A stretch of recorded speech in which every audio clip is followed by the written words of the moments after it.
Ketika saya mempunyai ide waktu itu, saya ingin membuat pengajaran yang simpel, sederhana, namun bisa dipahami oleh anak-anak sampai orang tua. Saya minta kepada Komsos Keuskupan Agung Semarang, tolong dibuatkan video karikatur dengan bahan tertentu. Dan ternyata itu sangat mengena. Bahkan ketika saya ke Italia, kemudian nginep di seminari tinggi Urbano, ternyata orang-orang sana pun juga melihat itu. Kok bisa ya uskupmu seperti itu? Ini uskupmu? Iya. Kok lucu? Memang. Meskipun tidak paham bahasanya, namun dari gayanya sudah langsung bisa mempelajari. Dan itu ternyata bisa dipahami. Ketika saya pulang ke Babadan, cucu kakak saya langsung pamer. Mbah Mo, sini Mbah Mo. Mbah Mo itu Mbah Romo. Waktu itu saya masih di Kendungan. Ada apa? Lalu menunjukkan, itu Mbah Mo. Sambil menunjukkan, sambil ketawa-ketawa, ngekek dewe. Apa? Ternyata itu video saya. Video karikatur itu. Dan dia memahami itu. Cara-cara yang bisa kita terobos untuk zaman sekarang. Maka ini tantangan yang sungguh luar biasa. Libatkan orang-orang muda. Kalau kita sedia menangani, kadang-kadang sulit. Apalagi kalau kita gaptek.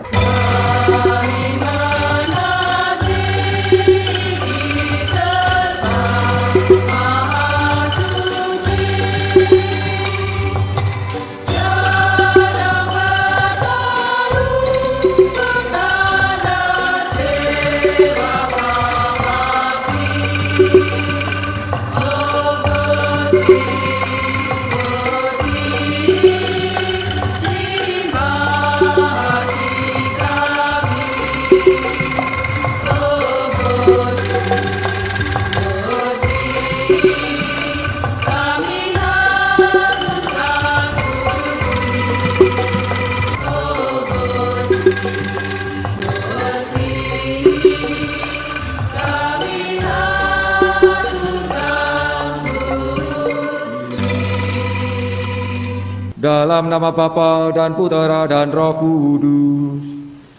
Amin. Tuhan bersamamu dan bersama rohmu. Bapak Uskup, para Romo, Suster, Bapak Ibu dan saudara-saudariku yang terkasih dalam Tuhan, selamat pagi berkah dalem. Selamat pagi berkah dalem.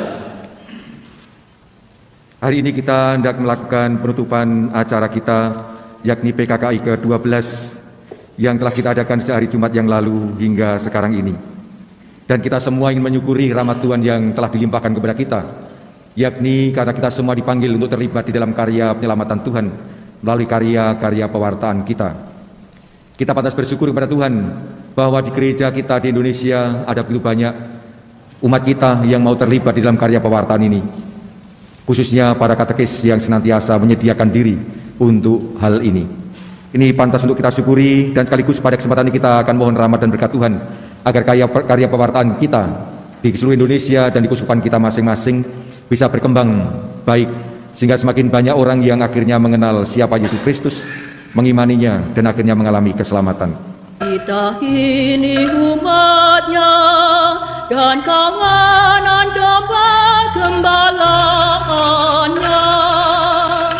Kita ini umatnya dan kawanan domba gembalaannya.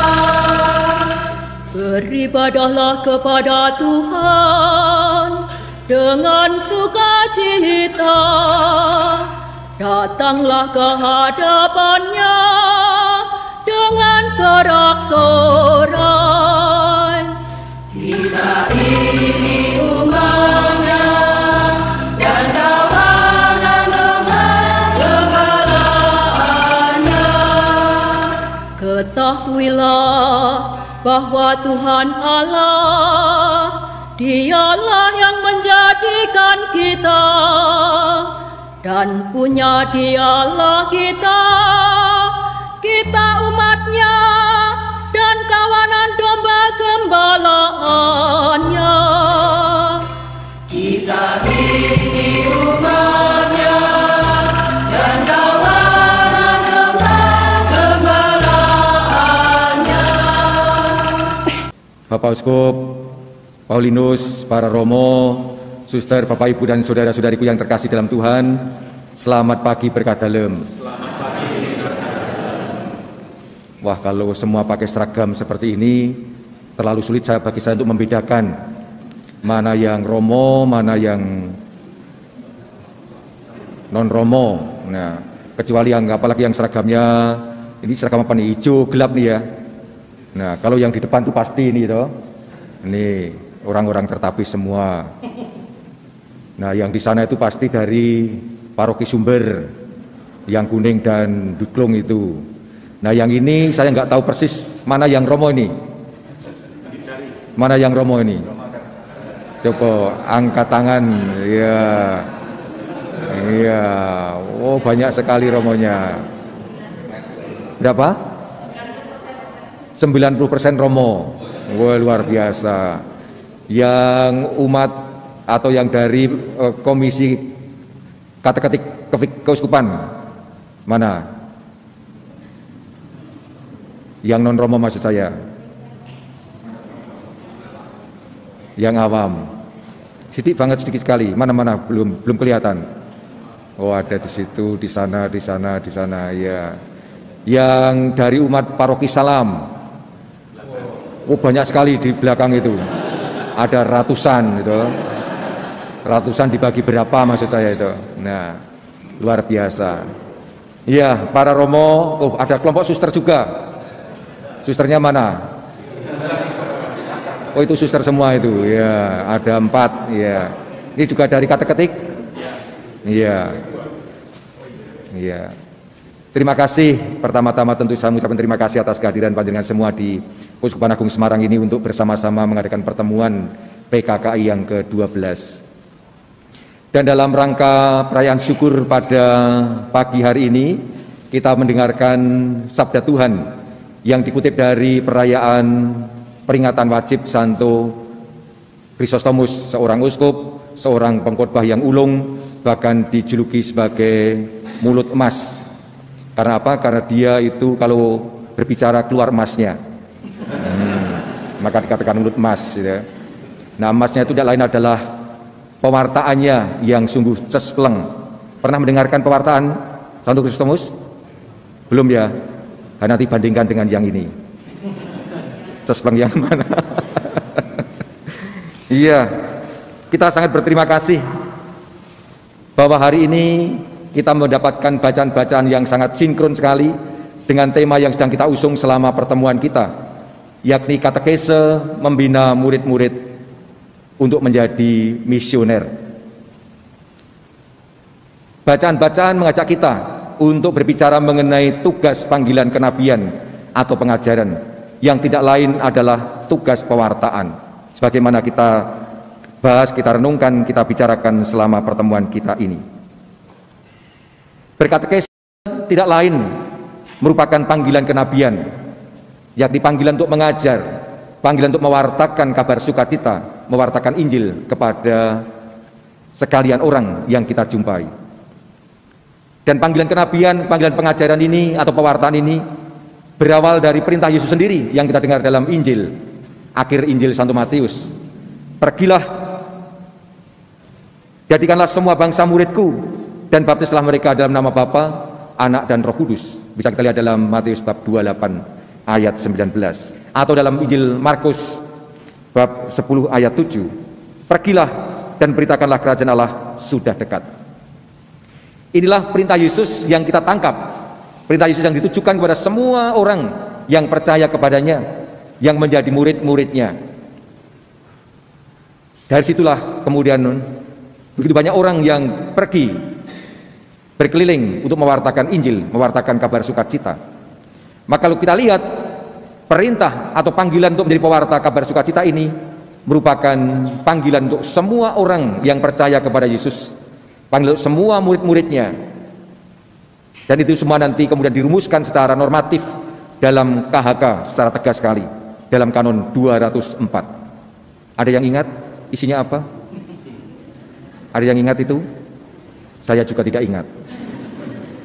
Dikatakan demikian ini, umat beriman Kristiani ialah mereka yang melalui baptis, mereka yang karena melalui baptis diinkorporasi pada Kristus, dibentuk menjadi umat Allah, dan karena itu dengan caranya sendiri-sendiri mengambil bagian dalam tugas imami, kenabian, dan rajawi Kristus. Dan sesuai dengan kedudukan masing-masing dipanggil untuk menjalankan putusan gereja yang dipercayakan kepada gereja untuk dilaksanakan di dunia ini. Inilah perintah Yesus untuk pergi ke seluruh dunia mewartakan Injil, akhirnya dirumuskan secara normatif dalam kanon 204. Dan di situ jelas sekali bahwa panggilan kenabian, panggilan pewartaan Injil merupakan tanggung jawab seluruh umat beriman. Siapapun, entah itu awam, baik itu religius maupun non-religius, maupun yang tertapis, semua mempunyai tanggung jawab yang satu dan sama, pewartaan, tugas kenabian, namun masing-masing melaksanakannya secara berbeda-beda sesuai dengan situasi dan kondisi masing-masing, entah sebagai tertapis seperti para imam, diakon, uskup, maupun sebagai awam biasa. Semuanya mendapatkan tugas yang satu dan sama. Ini panggilan umum untuk menjadi pewarta kabar sukacita.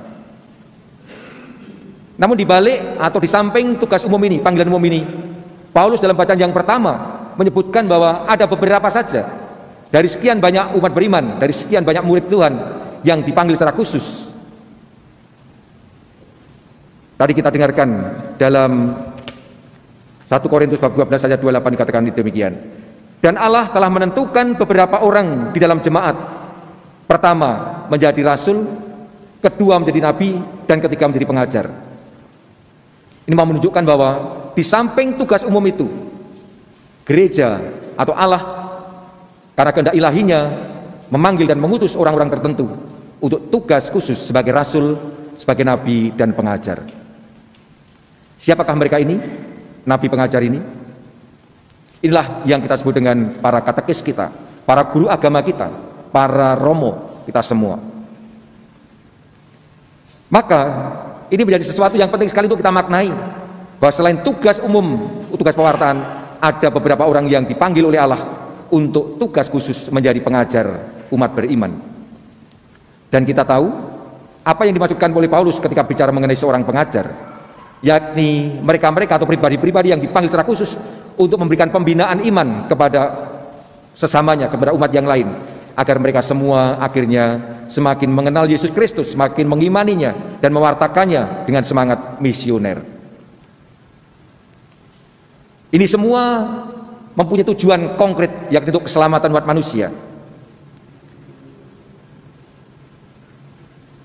Tanggung jawab pembinaan iman umat ini terasa menjadi semakin mendesak pada saat kita mengalami atau menghadapi masa pandemi dan sesudahnya seperti sekarang ini. Mengapa demikian? Hal ini saya rasakan khususnya untuk orang-orang muda, remaja dan anak-anak. Karena selama masa pandemi, anak-anak kita, remaja kita, orang muda kita seakan-akan kehilangan pemahaman mengenai hidup gereja yang semestinya. Bahkan tidak sedikit yang tidak tahu lagi mengenai jati diri gereja sebagai persekutuan umat beriman yang senantiasa berkumpul dan berkegiatan bersama, entah melalui peribadatan maupun melalui kegiatan-kegiatan yang lain. Selama masa pandemi yang lalu, kita di Kusuma Semarang punya keprihatinan ketika melihat bahwa orang-orang muda, anak-anak tidak bergairah lagi untuk ke gereja setelahnya. Malas ke gereja, lebih senang di rumah, ikut ekaristi secara online. Dan itu berarti ikut ekaristi kadang-kadang secara serampangan, tidak serius, disambi macam-macam, disambi makan, bahkan belum mandi, pakai celana pendek, bahkan ada yang tanpa pakaian sekalian. Ini semua menandakan sebuah penghayatan yang sungguh memprihatinkan terkait dengan soal ini. Maka kita semua mencoba untuk menggairahkan, membangkitkan semangat ini lagi. Karena itu katekese yang kita lakukan diharapkan mampu untuk menggugah, mengangkat dan menghidupkan kembali semangat untuk bertemu, untuk berkomunium, untuk melakukan kegiatan bersama. Entah itu peribadatan sebagai ungkapan iman maupun kegiatan yang lain sosial kemasyarakatan sebagai wujud iman kita. Katekese mesti sampai ke sana, menggugah dan mengangkat, menghidupkan kembali semangat untuk bertemu, berkomunium ini, yang selama masa pandemi itu terasa sangat lungkrah, sangat lemah, sangat menurun. Bahkan di Kusuma Semarang dimunculkan sebagai salah satu prioritas garapan pastoral dalam Arda sekarang ini, yakni soal kekatolikan. Karena apa? Karena kesadaran akan hal ini. Dan rasanya di mana-mana juga seperti ini. Kalau saya kembali melihat diskusi para uskup dalam beberapa kesempatan yang lalu, entah Regio Jawa, entah Presidium KWI, muncul keprihatinan-keprihatinan seperti ini yang pasti kita tanggapi, perlu kita tangkap dan kita siasati bersama-sama supaya ada pemulihan atau istilah kita menjadi normalisasi kembali dalam kehidupan beriman. Selain itu, keberadaan umat Katolik di tengah pluralitas masyarakat Indonesia merupakan tantangan tersendiri bagi katekese kita yang diharapkan mampu untuk membantu umat kita supaya hidup bersama dalam semangat persaudaraan, kekeluargaan, dan cinta kasih satu sama lain. Karena itu katekese diharapkan mampu membekali umat beriman untuk dengan pengetahuan dan pemahaman yang mendalam, yang memadai mengenai pokok-pokok iman, sehingga akhirnya bisa kita bilang mampu beriman secara tangguh. Beriman secara tangguh berarti umat kita sungguh-sungguh memahami siapa yang diimani, siapa yang selama ini diikuti, siapa yang selama ini disembah. Paham betul siapa dia. Tidak hanya paham saja, namun juga menghidupi iman itu dalam keseharian, diwujudkan dalam kehidupan sehari-hari. Tidak hanya peribadatan, tidak hanya dalam doa, namun juga kehidupan yang lain di tengah masyarakat dalam wujud kehidupan yang semakin baik, semakin Katolik. Katakanlah hidup yang diwarnai oleh cinta kasih dan damai sejahtera. Inilah iman yang tangguh, dan sekaligus juga berani untuk membela iman itu dalam percaturan dunia, mempertahankan iman itu dalam kondisi apapun, dan sekaligus mewartakannya kepada orang lain. Lagi-lagi tujuannya supaya semakin banyak orang yang mengenal Yesus Kristus, percaya kepadanya, dan mengalami keselamatan. Hari-hari ini kita mencoba untuk merenungkan, membicarakan, mendiskusikan, dan mungkin mencari terobosan-terobosan bagaimana caranya supaya umat kita semakin beriman tangguh dan solider dalam kehidupan bersama dengan masyarakat yang plural ini. Maka pertanyaannya adalah, bagaimana caranya supaya katekese kita sungguh-sungguh mengena dalam arti efisien dan efektif untuk umat kita, untuk masyarakat kita. Untuk sampai ke sana mungkin baik kalau kita melihat kembali jiwa atau sifat masyarakat kita sekarang ini seperti apa. Kalau saya memperhatikan dan juga ditunjukkan dalam buku petunjuk untuk katekese yang dikeluarkan oleh Vatikan dan sudah terjemahkan, semua sudah punya itu ya bukunya ya. Petunjuk untuk katekese, sudah punya bukunya? Ya, bisa juga diungkapkan bahwa sekarang ini, zaman sekarang ini, khususnya orang-orang muda, mempunyai sebuah pola yang sangat khas sekali, bahwa mereka beralih. Kalau dulu orang senang membaca, sekarang ini semakin tidak, atau semakin sulit kita menemukan orang-orang yang senang membaca. Yang sekarang jadi perkembangan adalah orang senang untuk melihat dan mendengar. Melihat dan mendengar. Membaca untuk orang-orang zaman sekarang, jangan anak muda khususnya, paling sebentar langsung dah selesai. Tidak punya ketahanan untuk membaca. Bahkan kita pun juga jangan-jangan juga demikian, termasuk saya. Lebih senang melihat gambar-gambar, melihat atau mendengarkan narasi, cerita yang jauh lebih menginspirasi. Karena itu menjadi tantangan kita bagaimana membuat katekese yang menarik, yang mengena, yang efisien, efektif, yakni ketika kita mampu menjawab kecenderungan umat atau masyarakat kita sekarang ini. Karena itu memanfaatkan kemajuan teknologi digital menjadi tuntutan yang tidak bisa ditinggalkan di zaman sekarang ini. Yakni bagaimana kita mencoba menciptakan atau mempersiapkan bahan-bahan pembinaan iman yang mudah dipahami dan dikemas secara elektronik sehingga mudah diakses dan mudah diingat, sekaligus juga mudah dipahami dalam bentuk visual, gambar-gambar, dalam bentuk narasi, cerita-cerita. Ini semua menjadi salah satu tantangan kita di zaman sekarang ini. Model-model yang lama tetap berguna sebagai buku referensi atau sebagai refleksi-referensi, namun kiranya tidak akan banyak diminati ke depan oleh anak-anak kita. Maka menjadi tantangan bagaimana kita memanfaatkan kemajuan teknologi untuk kepentingan pewartaan yang semakin efektif dan efisien ini. Saya bisa cerita, saya mempunyai IG. Ya, ada yang tahu saya punya IG? Nah, kalau saya melihat IG saya, gambar-gambar saya mencoba mengamati. Kalau IG saya tampilkan dokumen, surat gembala misalnya, sapaan-sapaan, berapa yang lihat? Anda melihat? Saya pun juga nggak mau melihat. Saya lihat paling pol sekitar 500-an orang. Itu pun belum tentu membaca dan mencermati. Paling dibuka tok. Namun ketika gambar, foto, apalagi video, apalagi yang lucu-lucu, singkat, langsung wush banyak sekali. Ribuan. Ini menjadi salah satu pertanda bahwa umat kita cenderung untuk menikmati hal-hal secara visual, gambar-gambar dengan berita yang singkat-singkat. Tidak perlu panjang-panjang, singkat-singkat namun mentes. Salah satu cara saya untuk pewartaan, mencoba, bahkan untuk promosi panggilan, kunjungan ke tarekat, ke biara, kemudian ngevlog, saya upload ke sana. Lalu ada tawaran, siapa mau bergabung, silahkan. Salah satu bentuk aksi panggilan yang ringkes. Ini salah satu contoh. Maka ini menjadi salah satu tantangan kita. Selain itu juga menyiapkan atau menyediakan berbagai macam sumber referensi yang bisa menjadi acuan untuk menjawab berbagai macam pertanyaan dan keraguan yang muncul, khususnya berkaitan dengan soal iman. Saya tempat tersentak. Bahkan kami dalam rapat presidium yang lalu, ketika sedang mempersiapkan rapat presidium dalam persiapan untuk sinode keuskupan seluruh Indonesia, ketika mencoba membuat sintesenya, itu muncul satu ungkapan yang sangat bagus sekali terhadap pertanyaan, siapa yang menurut Anda menjadi teman seperjalanan? Banyak yang menjawab teman seperjalanan adalah mereka yang telah dibaptis dan aktif dalam kehidupan gereja. Namun ada satu yang menjawab aneh sekali, teman seperjalanan saya adalah Google. Kenapa kok Google? Ternyata dia memberi alasan, karena Google lah yang selalu setia mendampingi saya. Pasangan nggak setia, dia lebih mendampingi orang lain.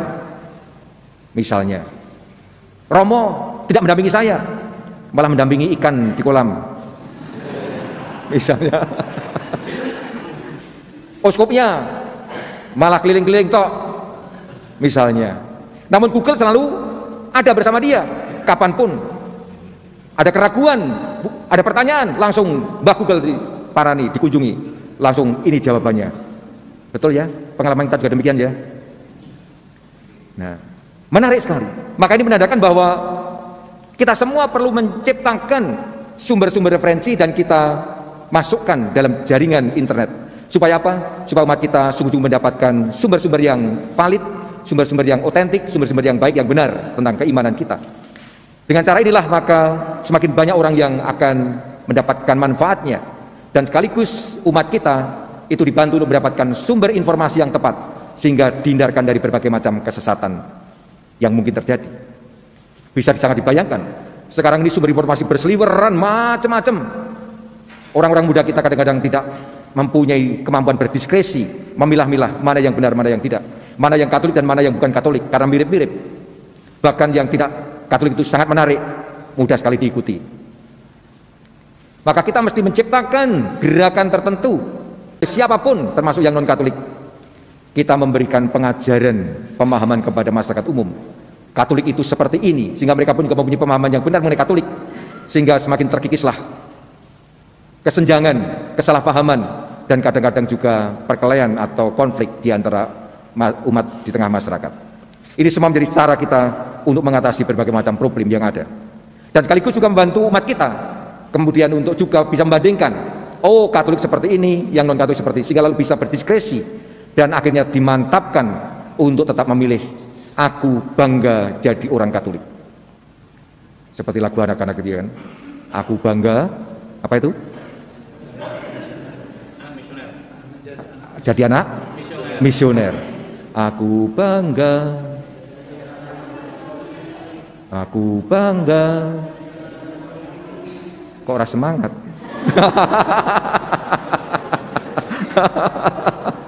Nah, ada kebanggaan tertentu yang kita tubuhkan melalui berbagai macam bentuk katekese kita. Maka ini tantangan yang luar biasa. Pertanyaannya adalah, kesulitan kita adalah, banyak katekes kita ini sudah sepuh-sepuh, sudah tua-tua, dan gagap teknologi. Bagaimana caranya bisa terlibat di situ? Berulang kali dalam kesempatan keliling ke paroki-paroki, saya mengajak supaya kita para katekis melibatkan orang-orang muda dalam mempersiapkan bahan-bahan itu. Orang muda punya keterampilan yang luar biasa untuk menggunakan sarana teknologi, sementara mereka kadang-kadang minim konten, minim informasi. Informasi dari kita, isinya dari kita, anak-anak muda yang kita mohon untuk mengemasnya dengan bahasa mereka, dengan cara mereka, sehingga lebih menarik untuk siap orang, mulai dari anak-anak sampai orang tua. Kembali saya mengatakan, saya sangat terkesan sekali ketika saya mempunyai ide waktu itu. Saya ingin membuat pengajaran yang simpel, sederhana, namun bisa dipahami oleh anak-anak sampai orang tua. Saya minta kepada Komsos Keuskupan Agung Semarang, tolong dibuatkan video karikatur dengan bahan tertentu. Dan ternyata itu sangat mengena. Bahkan ketika saya ke Italia, kemudian nginep di seminari tinggi Urbano, ternyata orang-orang sana pun juga melihat itu. Kok bisa ya uskupmu seperti itu? Ini uskupmu? Iya. Kok lucu? Memang. Meskipun tidak paham bahasanya, namun dari gayanya sudah langsung bisa mempelajari. Dan itu ternyata bisa dipahami. Ketika saya pulang ke Babadan, cucu kakak saya langsung pamer, Mbah Mo, sini Mbah Mo. Mbah Mo itu Mbah Romo, waktu itu saya masih di Kendungan. Ada apa? Lalu menunjukkan, itu Mbah Mo. Sambil menunjukkan, sambil ketawa-ketawa, ngekek dewe. Apa? Ternyata itu video saya, video karikatur itu. Dan dia memahami itu, cara-cara yang bisa kita terobos untuk zaman sekarang. Maka ini tantangan yang sungguh luar biasa. Libatkan orang-orang muda. Kalau kita sedia menangani, kadang-kadang sulit, apalagi kalau kita gaptek. Namun orang-orang muda punya cara, punya bahasa, dan punya mekanisme tersendiri yang bisa sangat membantu kita. Dan yang terakhir, saya mau mengatakan bahwa dalam rangka pewartaan ini, para katekis kita adalah ujung tombak pewartaan di tengah masyarakat. Ujung tombak. Sungguh punya peran yang besar sekali. Maka pembelajaran mesti kita berikan kepada mereka terus-menerus di keuskupan kita masing-masing. Bagaimana para katekis kita, entah yang bersertifikat maupun yang non-sertifikat. Lebih banyak yang mana? Lebih banyak yang bersertifikat ya. Lebih banyak yang sertifikat katekis kita. Iya, lebih banyak yang sertifikat dalam kerajaan surga. Di Semarang ini yang bersertifikat itu sedikit sekali. Yang lulusan lulusan STPK, lulusan IPAK Yogyakarta itu sangat sedikit sekali. Sementara kebanyakan katekis kita adalah katekis-katekis yang volunteer.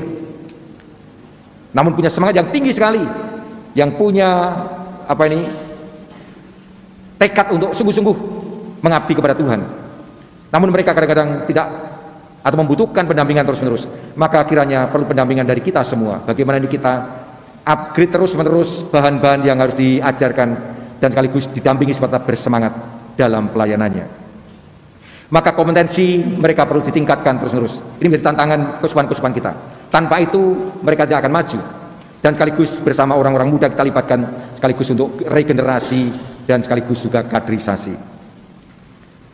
Para Romo, Suster, Bapak, Ibu, dan saudara-saudara yang terkasih, kita pantas bersyukur bahwa dalam Gereja Katolik kita mempunyai sebuah mekanisme yang sangat bagus sekali, yakni hadirnya para katekis yang senantiasa menyediakan diri untuk Tuhan, untuk pewartaan. Dan kita yang diberi tanggung jawab pendampingan mesti mendampingi mereka dari waktu ke waktu dengan segala curahan tenaga kita. Semoga dengan cara ini kerajaan Allah semakin dimekarkan dan semakin banyak orang yang terselamatkan. Agunglah misteri iman kita. Penyelamat dunia, selamatkanlah kami, karena melalui salib dan kebangkitanmu,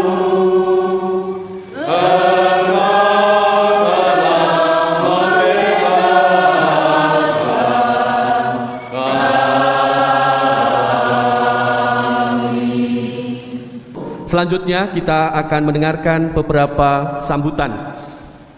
Yang pertama, sambutan akan disampaikan oleh Romo Istoto Raharjo sebagai Ketua PKKI ke-12, kemudian dilanjutkan oleh Romo Franciscus Emmanuel Da Santo PR, Sekretaris Eksekutif Komisi Kateketik KWI, dan juga dilanjutkan oleh Monsinyur Robertus Rupiat Moko sebagai Uskup Agung Keuskupan Agung Semarang. Dan yang terakhir, sambutan disampaikan oleh Monsinyur Paulinus Yan Ola MSF sebagai Ketua Komisi Kateketik KWI, dilanjutkan dengan seremoni penutupan PKKI yang ke-12 yang ditandai dengan pemukulan gong. Kepada Romo Istoto Raharjo PR, waktu dan tempat dipersilahkan. Yang mulia Bapak Uskup Monsinyur Rupi dan Monsinyur Paulinus, para Romo dan seluruh peserta PKKI ke-12 dan seluruh umat, selamat siang berkah dalem. Saya di sini, kalau di sana kualat membelakangi Bapak Uskup. Yang pertama-tama ingin saya sampaikan ucapan terima kasih. Di samping sudah disebut perlu diucapkan terima kasih secara khusus kepada pendukung liturgi, terutama kelompok kur yang mungkin bagi para peserta ini kur agak aneh. Nanti kalau kita di jalan-jalan di perempatan-perempatan sering melihat seperti ini. Nah, ini sekarang sedang dikuduskan supaya tidak masuk gereja, maka di emperan saja. Dari kelompok Plungdut sebetulnya ini belum punya nama, tapi tadi malam saya matur kepada Romo Paroki, Romo Sudarisman Romo, saya beri nama Imatuka ya, cocok ya.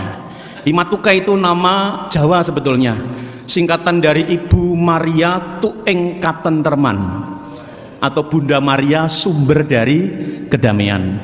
Di Paroki Sumber, tepuk tangan dulu. Di Paroki Sumber ada salah satu tempat doa atau Gua Maria.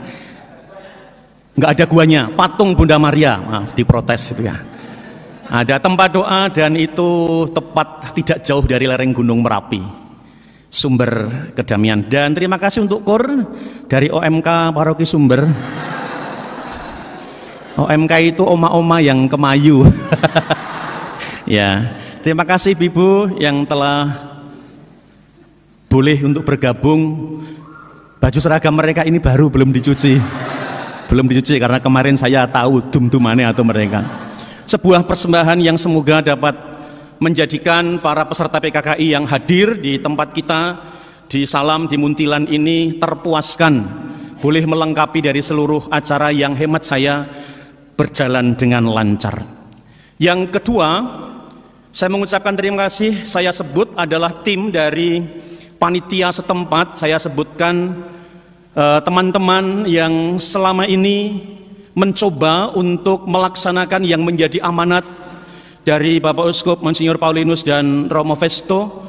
Kami Keuskupan Agung Semarang Komisi Kateketik diminta untuk menjadi panitia setempat, panitia penyelenggara.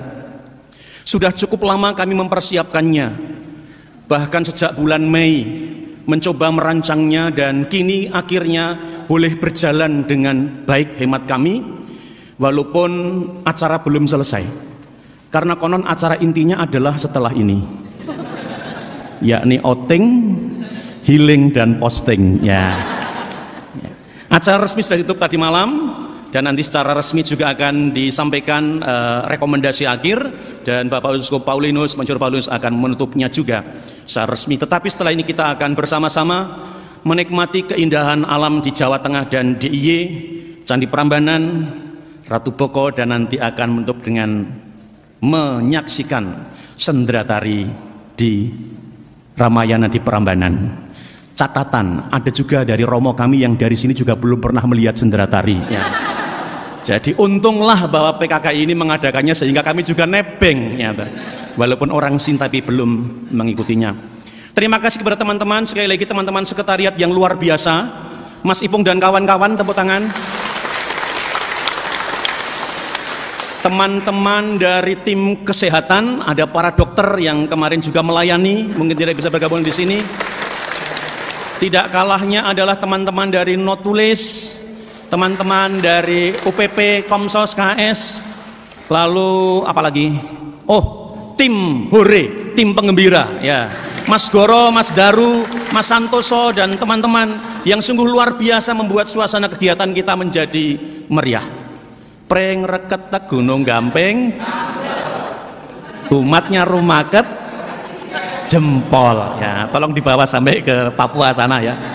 Sebagai kenang-kenangan juga terima kasih kepada tim outing, liturgi, dan semuanya saja yang tidak disebut saya satu persatu, tetapi kami berusaha untuk menjadi pelayan yang baik. Kalau ada kurangnya mohon dimaafkan, dan kalau ada lebihnya mohon untuk dibawa pulang sehingga boleh menjadi kenangan yang indah untuk kita semua. Akhirnya sekali lagi terima kasih untuk perayaan ini, teman-teman UPP Komsos yang juga boleh menyiarkan secara live streaming pada siang hari ini. Terima kasih dan berkah dalam.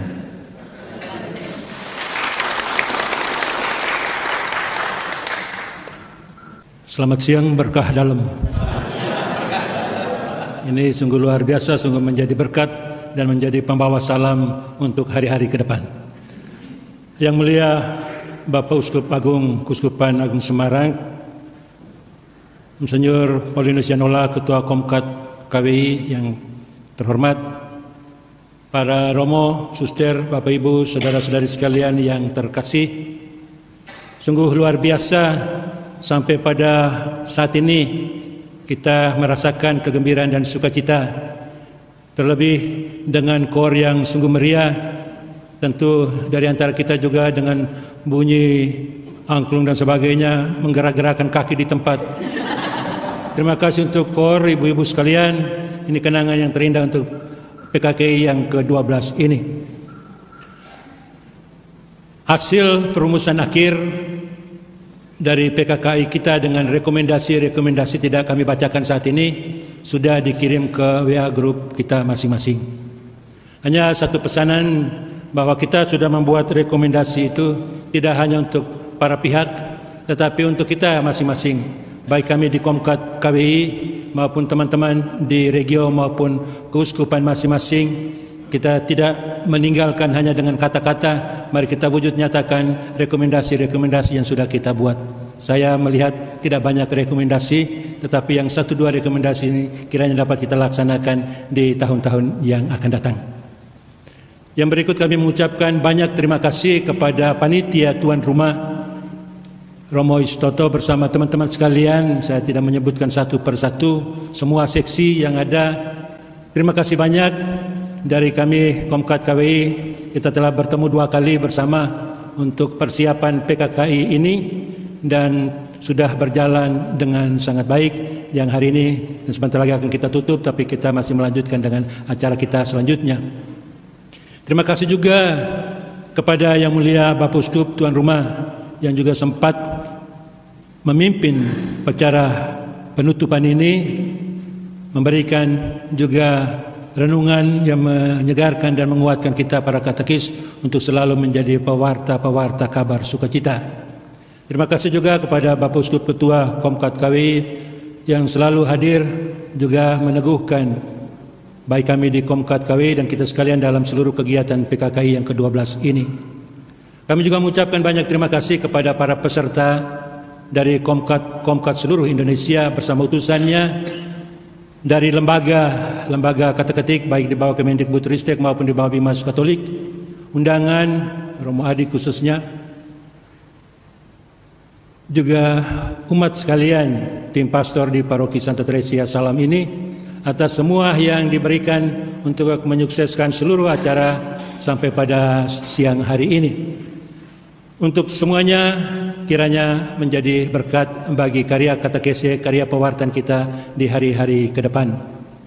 Yang berikut juga kami memohon maaf kalau dari kami di Komkat KWI, baik kepada panitia di sini, Romo Is dan teman-teman, dan juga kita sekalian mungkin selama kegiatan ada hal-hal yang kurang berkenan, kami mohon maaf karena memang hanya mungkin sampai di situ saja kemampuan dan kesanggupan kami sekalian untuk juga melalui panitia lokal untuk menyukseskan seluruh kegiatan PKKI 12. Setelah PKKI 11 2016 memang ada kecemasan setelah Covid sampai tunda 6 tahun dan bisa berjalan dengan baik dan lancar yang sudah kita laksanakan. Tentu 4 atau 5 tahun yang akan datang kita akan melanjutkan dengan PKKI lagi, tetapi tidak tahu di tempat yang mana, dengan peserta yang mana, tentu kami lain sudah tidak lagi. Kita akan bertemu dengan teman-teman atau pengurus-pengurus yang baru.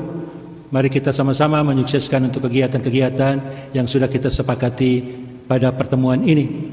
Juga selamat datang kepada para ketua Komisi Kateketik Kuskupan yang baru dan para penghubung regio Komkat yang baru, baik dari MAM maupun dari Papua. Sudah ada penghubung regio yang baru, akan menjadi juga anggota pleno yang sudah lengkap untuk Komkat KWI dalam kegiatannya ke depan. Akhirnya yang terakhir saya ingin menyampaikan dalam bentuk pantun berikut. Dari Irian banyak cendrawasih,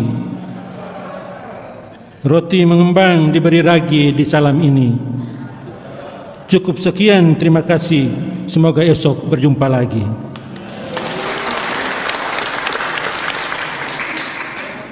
Indah bunga di tengah taman di Paroki Salam ini, duduk bersama di dalam gereja ini penuh sukacita. Sampai jumpa teman-teman sekalian, jumpa di PKKI yang berikut. Sekian dan terima kasih. Saya diminta untuk di sini saja katanya. Irit tenaga. Ya. Bapak Uskup Paulinus, para romo, suster, Bapak Ibu dan saudara-saudara yang terkasih, kembali selamat siang berkah dalem. Sangat berterima kasih akhirnya saya bisa datang ke sini untuk bertemu dengan Anda semua. Mohon maaf tidak bisa menemani dari awal sampai akhir karena memang kemarin itu ada safari keliling paroki untuk penguatan di Pantura selama 4 hari.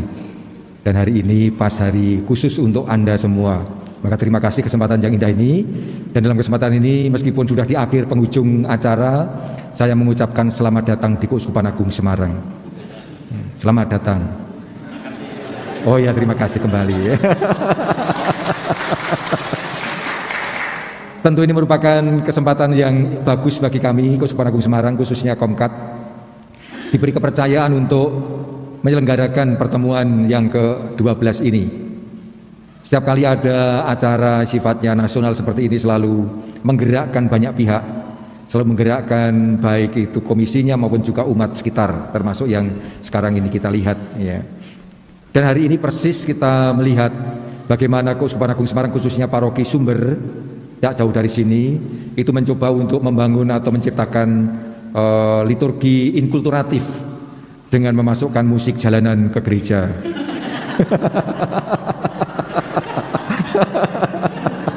Ya, ini musik andalan kami juga karena sungguh-sungguh indah, bagus, dan berulang kali ini dipakai dalam berbagai macam acara liturgi juga. Tepuk tangan untuk mereka ini. Apalagi dibarengi dengan kor yang sungguh kelompok remaja tahun 60-an. Ya, luar biasa, indah sekali. Ini salah satu cara untuk inkulturasi di bidang musik liturgi yang serasa sangat bagus sekali.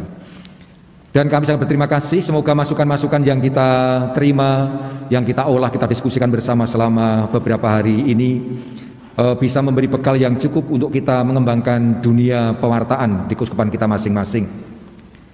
Khususnya dengan adanya moderasi beragama, kemudian pewartaan di era digital dan juga normalisasi setelah pandemi, mudah-mudahan bisa kita kemas demikian rupa sehingga pewartaan di keuskupan kita bisa semakin berkembang dan akhirnya umat Katolik sungguh-sungguh bisa hadir tengah masyarakat membawa warna baru. Inilah yang menjadi harapan kita. Karena itu kami sangat berharap semoga para katekis di seluruh Indonesia melalui kita bisa berjejaring, bekerja sama untuk menciptakan berbagai macam kerjasama yang berguna untuk pengembangan pewartaan ini. Dan secara khusus saya weling itu apa ya? Titip pesan kepada para romo, bapak ibu dan suster supaya nanti para katekis kita selalu juga mengembangkan atau mendorong panggilan di gereja kita, panggilan menjadi imam, bruder dan suster. Saya mengatakan ini bukan karena saya dari Komisi Seminari KWI, namun lebih-lebih sebagai seorang uskup yang sungguh agak prihatin dengan semakin menurunnya jumlah imam, bruder dan suster kita. Dan para katekis itu adalah orang-orang kepercayaan umat, kepercayaan masyarakat yang selalu siap, yang selalu dipercaya dan selalu diikuti oleh orang-orang muda. Maka tolong para katekis supaya ada satu kurikulum berkaitan dengan soal panggilan hidup khusus dalam pewartaannya, supaya nanti khususnya ketika mempersiapkan sakramen-sakramen inisiasi ya, supaya mereka semua dibuka mata hatinya untuk panggilan Tuhan. Dengan cara ini nanti para pewarta, para katekis mempunyai peran yang sungguh mulia, sungguh strategis untuk panggilan kita. Ini pesan saya, tolong disampaikan kepada para katekis dan syukur nanti dimasukkan dalam kurikulum untuk pembelajaran bagi anak-anak kita. Ini saja dari saya dan mengakhiri sambutan saya mengucapkan terima kasih, selamat, dan nanti kalau mau kundur, mau pulang ke rumah masing-masing, ke keuskupan masing-masing, monggo, sugeng tindak, sugeng kundur, selamat jalan. Kalau ada yang masih mau bertahan, silahkan bertahan di keuskupan sampai kapanpun. Kami terima. Ya. Matur nuwun, berkah dalem.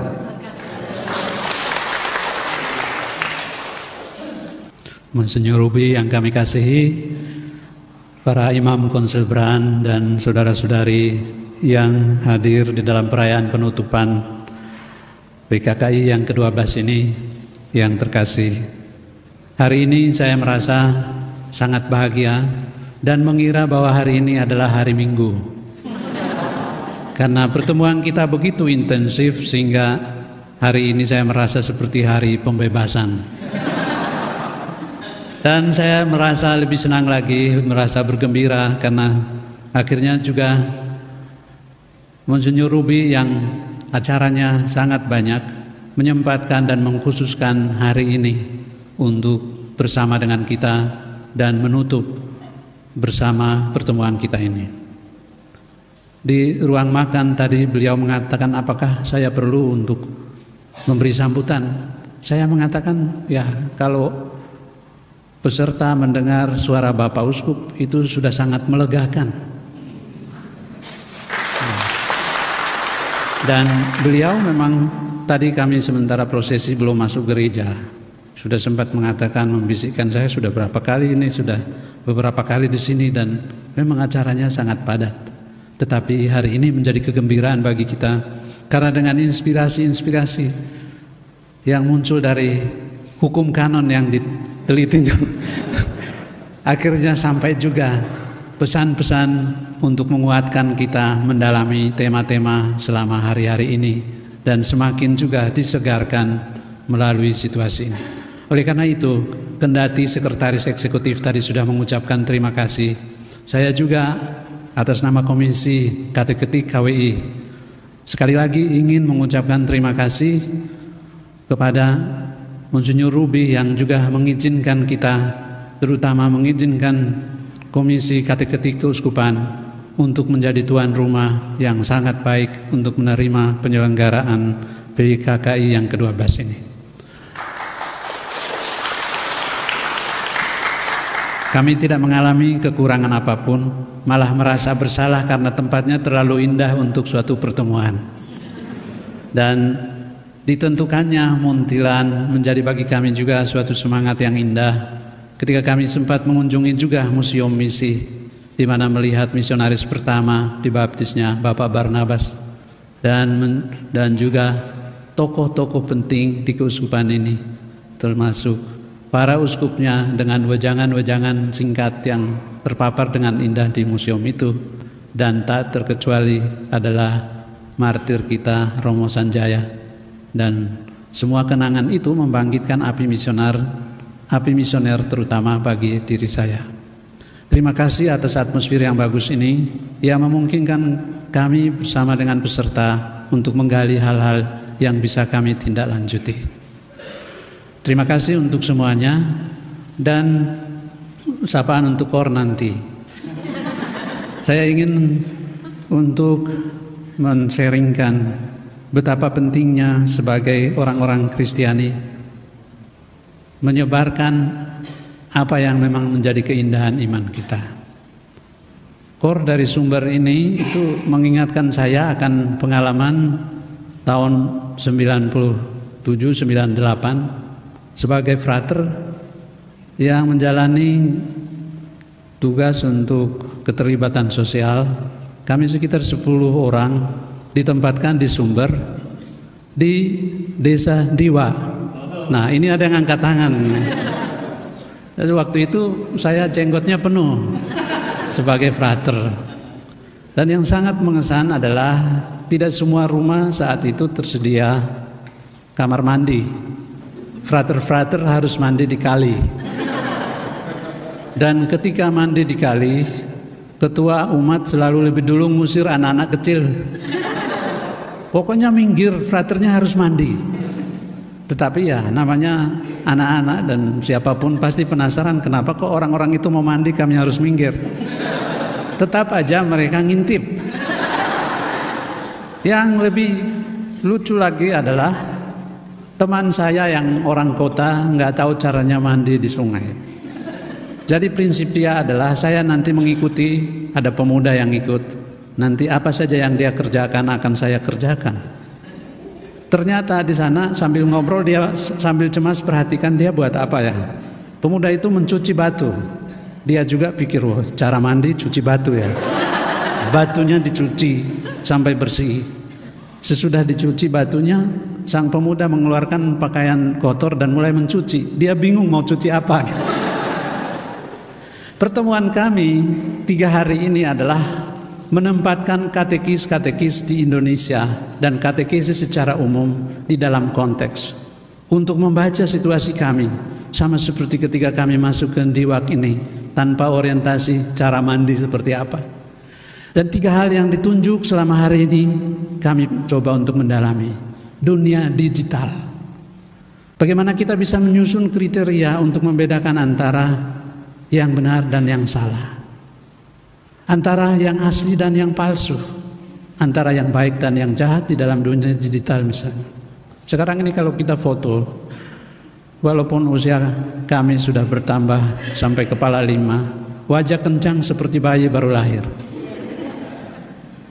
Begitu juga belum masuk masalah-masalah moralitas di bidang-bidang itu. Itulah yang kami gulati selama hari-hari ini, baik di bidang moderasi beragama, di bidang digital, maupun juga tindakan-tindakan sekitar COVID-19, karya-karya sosial gereja yang akan dilanjutkan. Oleh karena itu, terima kasih untuk kornya. Tidak ada waktu untuk sempat pergi napak tilas di Diwa. Rumah saya dulu. Nah, ya ternyata ibu yang tempat rumah saya tinggali ternyata ikut dalam kor ini ya. Jadi terima kasih. Ya. Karena sesudah perjalanan panjang 13 tahun di Roma, hampir nama Diwa juga itu selalu ada, tetapi tidak ingat kapan harus itu, dan hari ini bertemu di sini. Terima kasih. Begitu juga pewartaan kerajinan ketika sebagai mahasiswa. Dokter yang mendampingi kita hari ini, Ibu Dokter ada? Ya, silahkan berdiri Ibu Dokter. Nah, ya, ini dulu sebagai mahasiswi yang sangat energik, dan kami Salam ini juga menjadi tempat ketika mahasiswa dari Atmajaya, Sanata Dharma, dan Asmi Santa Maria juga menjadi bagian dari pastoral saya. Ternyata juga ada hasilnya sesudah puluhan tahun kemudian bisa berjumpa lagi. Oleh karena itu, mengakhiri pertemuan PKK ini, saya hanya ingin untuk menguatkan para katekis. Kita sangat mudah untuk memberi rekomendasi kepada orang lain, tetapi seringkali sulit untuk menjalankan rekomendasi pada diri kita sendiri. Tetapi seringkali Tuhan bekerja justru melalui penderitaan-penderitaan yang kita alami, yang kita tidak tahu kapan membuahkan hasil, seperti saya dikagetkan oleh peristiwa-peristiwa ini. Oleh karena itu, hari ini kita akan menutup sidang ini. Kemarin kami sudah mencatat juga litani-litani penderitaan katekis. Mudah-mudahan nanti dalam penutupan, ketika gong ini nanti kami bunyikan 3 kali, kita ikut dibangkitkan dan saudara-saudari kembali seperti janda yang hari ini bergembira karena di sana ada Yesus yang membangkitkan anaknya yang wafat, yang meninggal. Semoga pertemuan kita ini menjadi api yang menguatkan kita untuk percaya bahwa berkatekesi tidak hanya soal kekuatan manusiawi termasuk kekuatan finansial, tetapi daya kebangkitan Tuhan yang ditampakkan, sehingga mungkin dunia katekesi yang gelap seperti janda yang berduka itu pada hari ini juga dikuatkan dengan kebangkitan anaknya yang mati ternyata dihidupkan oleh Yesus ini, bisa menjadi bekal bagi para katekis untuk menghidupkan, dan ketua-ketua komisinya untuk menghidupkan katekesi mulai dari keuskupan masing-masing. Terima kasih untuk ketekunannya. Mbak Wiwin tidak mencatat siapa yang mengantuk selama pertemuan, tetapi saya yakin semua telah berupaya dengan maksimal, dan ketika mengantuk sampai tertidur mengorok pun itu meditasi transendental. Terima kasih atas keterlibatannya, dan kami juga mohon maaf ketika juga mengambil bagian di dalam proses ini. Mungkin bukan tidak mengarahkan sangat tajam sehingga mungkin ada yang pulang ke keuskupan merasa masih tetap belum terjawab banyak persoalan. Kita menyerahkan semuanya di dalam proses-proses selanjutnya. Mudah-mudahan perjuangan kita membuahkan hasil. Terima kasih. Kita akan mengakhiri dengan memukul gong. Marilah bersama-sama kita pukuli gong ini untuk